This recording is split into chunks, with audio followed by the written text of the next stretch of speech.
ಬೆಂಗಳೂರಿನಲ್ಲಿ ಕಳ್ಳತನ ಮಾಡಿ ಆಂಧ್ರಕ್ಕೆ ಎಸ್ಕೇಪ್ ಆಗ್ತಿದ್ದ ಗ್ಯಾಂಗ್ ಲಾಕ್.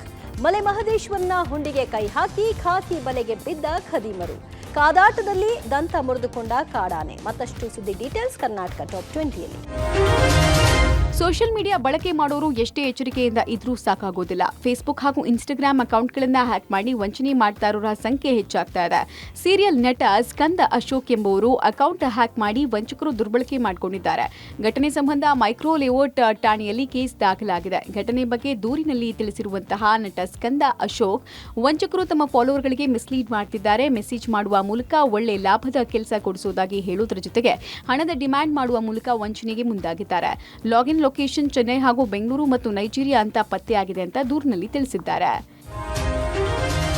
ಬಾಲಿವುಡ್ ಸಿನಿರಂಗದ ಬಹುನಿರೀಕ್ಷಿತ ಸಿನಿಮಾ ರಾಮಾಯಣವನ್ನು ಬಹಳ ಅದ್ದೂರಿಯಾಗಿ ದೃಶ್ಯ ರೂಪಕ್ಕೆ ಇಳಿಸುವುದಕ್ಕೆ ದಂಗಲ್ ನಿರ್ದೇಶಕ ನಿತೀಶ್ ತಿವಾರಿ ಹೊರಟಿದ್ದಾರೆ. ಅದರಂತೆ ಬಹುಕೋಟಿ ಬಜೆಟ್ ಹಾಕಿ ಈ ಚಿತ್ರ ನಿರ್ಮಾಣ ಮಾಡೋದಕ್ಕೆ ರಾಕಿಂಗ್ ಸ್ಟಾರ್ ಯಶ್ ಹಾಗೂ ನಮಿತ್ ಮಲ್ಹೋತ್ರಾ ಒಂದಾಗಿದ್ದಾರೆ. ಯಶ್ ಒಡೆತನದ ಮಾನ್ಸ್ಟರ್ ಮೈಂಡ್ ಕ್ರಿಯೇಷನ್ ಹಾಗೂ ನಮಿತ್ ಮಲ್ಹೋತ್ರಾ ಸಾರಥ್ಯದ ಪ್ರೈಮ್ ಫೋಕಸ್ ಸ್ಟುಡಿಯೋ ರಾಮಾಯಣ ಸಿನಿಮಾವನ್ನು ನಿರ್ಮಿಸ್ತಾ ಇದೆಯಂತೆ. ಈ ಬಗ್ಗೆ ಚಿತ್ರರಂಗದ ವಿಮರ್ಶಕ ತರುಣ್ ಆದರ್ಶ್ ಟ್ವಿಟರ್ನಲ್ಲಿ ತಿಳಿಸಿದ್ದಾರೆ.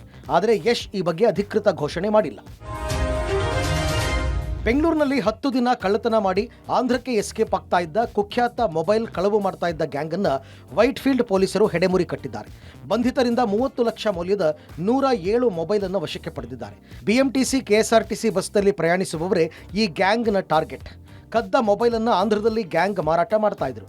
ಖಚಿತ ಮಾಹಿತಿಯ ಮೇರೆಗೆ ಪೊಲೀಸರು ಕಾರ್ಯಾಚರಣೆಗೆ ಇಳಿದಾಗ 6 ಆರೋಪಿಗಳು ಸಿಕ್ಕಿಬಿದ್ದಿದ್ದಾರೆ. ಇನ್ನೊಂದೆಡೆ ಸುಬ್ರಹ್ಮಣ್ಯಪುರ ಠಾಣಾ ವ್ಯಾಪ್ತಿಯಲ್ಲಿ ವಾಸವಾಗಿದ್ದ ನಿವೃತ್ತ ಪೊಲೀಸ್ ಅಧಿಕಾರಿ ಮನೆಯಲ್ಲಿ ಕಳ್ಳತನ ಮಾಡಿದ್ದ 4 ಮನೆಗಳ್ಳರನ್ನು ರಾಜಗೋಪಾಲ್ ನಗರ ಪೊಲೀಸರು ಬಂಧಿಸಿದ್ದಾರೆ. ಮಣಿಕಂಠ, ದೀಕ್ಷಿತ್, ಅಜಯ್ ಕೀರ್ತಿ ಬಂಧಿತರು. ಕಳೆದ 5 ತಿಂಗಳಿಂದ ಕಳ್ಳತನ ನಡೆದಿರುವ ಬಗ್ಗೆ ಸುಬ್ರಹ್ಮಣ್ಯಪುರ ಪೊಲೀಸ್ ಠಾಣೆಯಲ್ಲಿ ಪ್ರಕರಣ ದಾಖಲಾಗಿತ್ತು.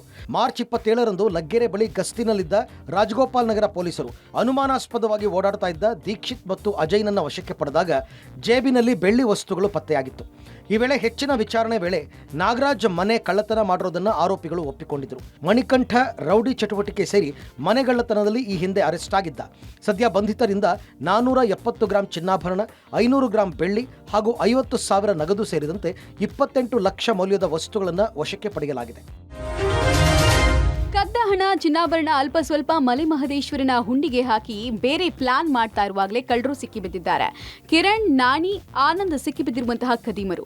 ಬೆಂಗಳೂರಿನ ಕೆಂಪೇಗೌಡ ನಗರ ಪೊಲೀಸರು ಪೊಲೀಸ್ ಠಾಣಾ ವ್ಯಾಪ್ತಿಯಲ್ಲಿ ಬರುವಂತಹ ಮೂರ್ತಿ ಲೇಔಟ್ನಲ್ಲಿದ್ದ ಉಮಾ ಎಂಬುವರ ಮನೆಯಲ್ಲಿ ಯಾರೂ ಇಲ್ಲದೆ ಇರುವಾಗ ನಕಲಿ ಕೀಯನ್ನು ಬಳಸಿ ಮನೆಯಲ್ಲಿದ್ದ 3.2 ಲಕ್ಷ ಬೆಲೆ ಬಾಳುವ ಚಿನ್ನಾಭರಣ ಹಾಗೂ 3 ಲಕ್ಷ ರೂಪಾಯಿ ನಗದನ್ನ ಎಗರಿಸಿದ್ರು. ಉಮಾ ಮನೆಯಲ್ಲಿ ಕಳ್ಳತನ ಆಗಿರೋ ಬಗ್ಗೆ ಕೆಂಪೇಗೌಡ ಪೊಲೀಸ್ ಠಾಣೆಗೆ ಬಂದು ದೂರು ಕೊಟ್ಟಿದ್ದಾರೆ. ಪ್ರಕರಣ ದಾಖಲಿಸಿಕೊಂಡ ಪೊಲೀಸರು ಖದೀಮರಿಗಾಗಿ ಬಲೆ ಬೀಸಿದ್ರು. ಉಮಾ ಮನೆಯ ಪಕ್ಕದಲ್ಲೇ ಸಲೂನ್ ಶಾಪ್ ಇಟ್ಕೊಂಡಿದ್ದವರು ಕಳವು ಘಟನೆ ಆದ ನಂತರ ಕಾಣಿಸಿಕೊಂಡಿರಲಿಲ್ಲ. ಅನುಮಾನದ ಮೇರೆಗೆ ಪೊಲೀಸರು ಟವರ್ ಲೊಕೇಶನ್ ಹಾಕಿದಾಗ ಮಲೆ ಮಹದೇಶ್ವರನ ಲೊಕೇಶನ್ ತೋರಿಸುತ್ತೆ. ಆರೋಪಿಗಳನ್ನ ದೇವಸ್ಥಾನದ ಬಳಿ ಬಂಧಿಸಿ ಕದ್ದಿದ್ದ ಹಣ ಹಾಗೂ ಚಿನ್ನಾಭರಣವನ್ನು ವಶಕ್ಕೆ ಪಡೆದಿದ್ದಾರೆ. 3 ಲಕ್ಷದ ಹಣ ಕೇಳಿದಾಗ ದೇವರ ಹುಂಡಿಯಲ್ಲಿ ಸ್ವಲ್ಪ ಹಣ ಹಾಕಿದ್ದಾಗಿ ಒಪ್ಪಿಕೊಂಡಿದ್ದಾರೆ ಅಂತ ಪೊಲೀಸ್ ಮೂಲಗಳು ತಿಳಿಸಿದೆ.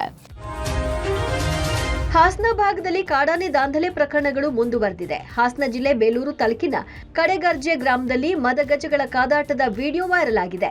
ವೇಗವಾಗಿ ಬಂದು ಕಾಡಾನೆ ಮತ್ತೊಂದು ಆನೆ ಮೇಲೆ ದಾಳಿ ಮಾಡಿದೆ. ಈ ವೇಳೆ ದಂತ ಮುರಿದುಕೊಂಡ ಸಲಗ ನರಳಾಡಿದೆ. ಒಂದು ಸಲಗದ ದಾಳಿಗೆ ಪ್ರತಿ ದಾಳಿ ಮಾಡಿದ ಇನ್ನೊಂದು ಸಲಗ ಗುದ್ದಾಟದಲ್ಲಿ ಒಂದು ದಂತ ಕಳೆದುಕೊಂಡಿದೆ. ಕಾಡಾನೆ ದಾಳಿ ಮಾಡುವ ವಿಡಿಯೋ ಗ್ರಾಮಸ್ಥರ ಮೊಬೈಲ್ನಲ್ಲಿ ಸೆರೆಯಾಗಿದೆ. ಕಾಡಾನೆಗಳ ಪುಂಡಾಟ, ಓಡಾಟಕ್ಕೆ ಬೆಚ್ಚಿ ಬಿದ್ದಿರೋ ಗ್ರಾಮಸ್ಥರು ಕಾಡಾನೆ ಹಾವಳಿಗೆ ಮುಕ್ತಿ ನೀಡುವಂತೆ ಅರಣ್ಯ ಇಲಾಖೆಯಲ್ಲಿ ಮನವಿ ಮಾಡಿಕೊಂಡಿದ್ದಾರೆ.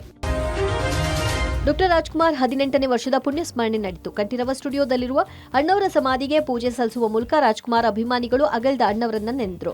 ದೊಡ್ಡಮನೆ ಕುಟುಂಬಸ್ಥರು ರಾಜ್ ಸಮಾಧಿಗೆ ಎಡೆ ಇಟ್ಟು ಪುಣ್ಯತಿಥಿ ಕಾರ್ಯ ಮಾಡಿದರು. ರಾಘವೇಂದ್ರ ರಾಜ್ಕುಮಾರ್ ದಂಪತಿ, ರಾಜ್ ಪುತ್ರಿಯರು ರಾಜ್ ಸಮಾಧಿಗೆ ಪೂಜೆ ಸಲ್ಲಿಸಿದರು. ಈ ವೇಳೆ ರಾಘವೇಂದ್ರ ರಾಜ್ಕುಮಾರ್ ಮಾತನಾಡಿ, ಅಭಿಮಾನಿಗಳು ಇರೋವರೆಗೂ ಅಪ್ಪಾಜಿ ಬದುಕಿರ್ತಾರೆ.